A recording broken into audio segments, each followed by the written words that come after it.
સમયની સાથે સાથે છે ને દોસ્ત, ધીમે ધીમે બધું બદલાઈ જાય છે. એ સંબંધો, એ માણસો, એ દુનિયાદારી, એ સમાજ, એ પરિવાર.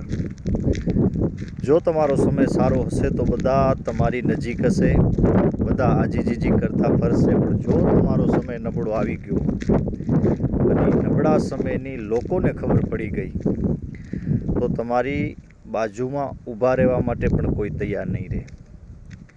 કારણ કે આજકાલના સંબંધો માત્ર ને માત્ર પૈસા થકી જ ટકી રહ્યા છે. કોઈનો સારો સ્વભાવ કે સારી લાગણી આ દુનિયામાં અત્યારના સમાજમાં કોઈ સમજવા માટે તૈયાર નથી. એટલે જીવનમાં સફળ થવું ખૂબ જરૂર છે દોસ્ત. અને સફળતા પણ એમને નથી મળતી. એના માટે પણ ખૂબ મહેનત કરવી પડે છે, સખત પરિશ્રમ કરવો પડે છે, ત્યારે મળે છે. એટલે કદમ હોય સ્થિર, એને રાહ કદી જડતો નથી, અને અડગ મનના માનવીને હિમાલય પણ નડતો નથી.